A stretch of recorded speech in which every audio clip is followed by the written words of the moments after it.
In almost every ancient culture, they have one thing in common, and that is the paintings, the carvings, and the drawings plastered on the walls of these ancient civilizations. I'm talking about hundreds of feet below the Earth's surface, underneath the pyramids, deep in these caverns in the United States. You can go down to South America, and everywhere you go, you can always find these paintings, drawings, and etchings. Now, the mystery is they were so far below the Earth's surface that there was no light and no oxygen. So how did these paintings, drawings, and etchings get there? Who did them? Now, my belief is just like us, they didn't have language. So what we're looking at is recorded history. You know, you see the buffalo, you see the men, in Egyptian, you see pretty much everything that happened the way they tell it. And that history was done usually by the shamans, the healers, and the elders. Because those people had the knowledge to paint that picture for everyone. They were the storytellers. And in order to gain that status, they had to do one thing, and that was master the darkness. Now, is that inner darkness or outer darkness? Meaning heart and mind, or actual darkness? Because in order to paint those drawings and etchings and paintings there, they had to actually go in the dark. And a lot of times they went alone. And that's how they got that status. The shaman. They had to master sort of the fear of death, or death itself, or disease, or whatever major obstacle happened in their life that made people want to go to them to reach a certain level of wisdom or to get that wisdom that everybody needed. If you're a healer, the only way you can actually heal someone else is to be able to heal yourself.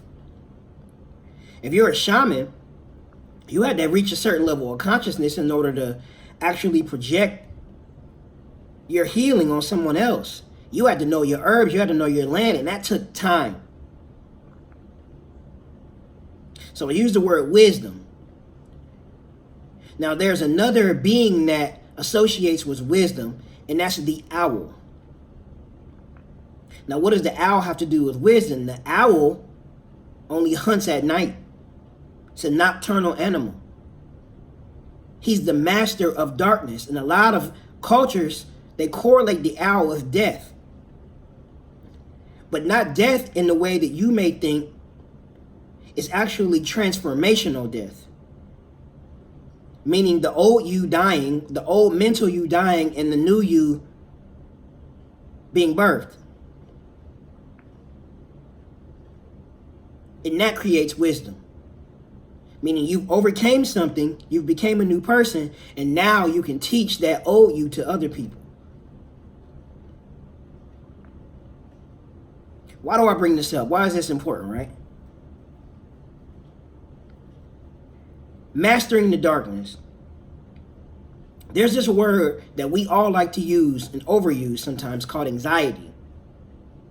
And what anxiety is it's an uneasiness of the mind. It is stress. And what does this stress come from? It usually stems from you being in a situation where you feel helpless. The question is, are you really helpless?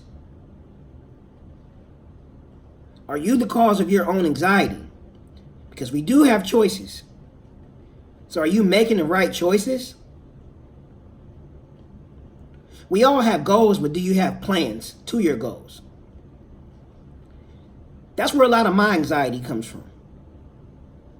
And the world is sort of making us think that anxiety is something that we can actually get rid of. But personally, I think that's not true. I think anxiety is something that if you really, really want something, it will always give you anxiety to some degree. And it's up to us to use that anxiety for the greater good. I think about a lot of the things I've overcome, and I've always gotten what I wanted. And all those things that I gained have always given me anxiety. But I'm thankful for that anxiety, because without that anxiety, I would have been complacent. If I would have slept too good, I wouldn't have worked harder towards that goal. You know? Like, y'all have ever got anxiety over a test, and you wake up and you can't sleep? And that anxiety makes you study harder, because you want to get out of that anxiety. You want it to be over. And you know you can't fail.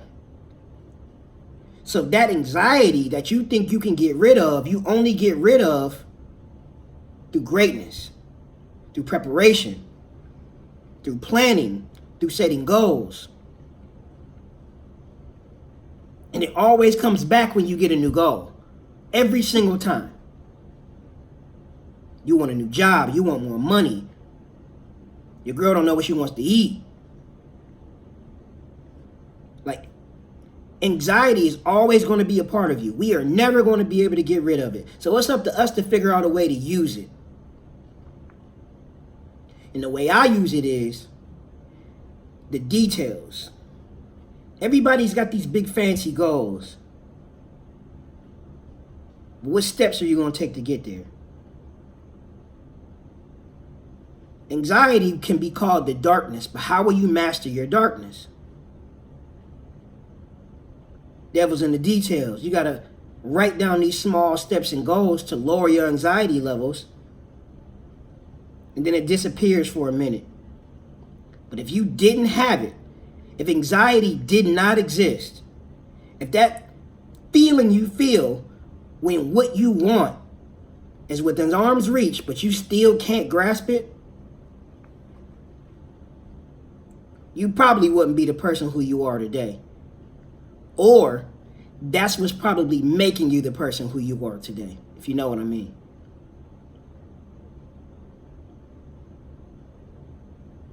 Moral of the story is embrace your anxiety. That anxiety is the thing that's going to take you to where you want to go, because it's going to keep you honest.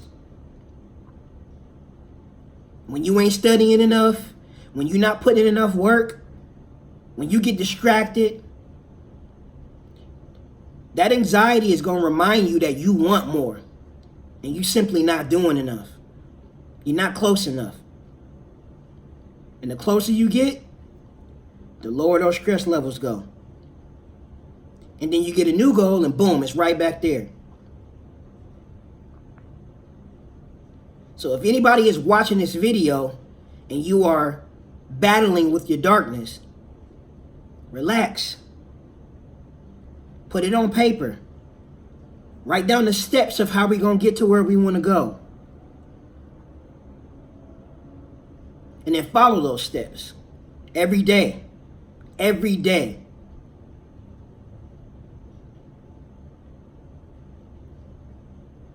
It's up to us to go in that cave and paint those drawings on the wall, so that hundreds of years from now, when people look at our work, they look at our history, they can know that we mastered the darkness.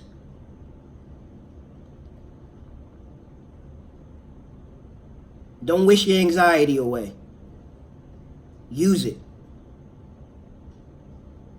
There is no light without the dark. Tap in. Y'all have a good night.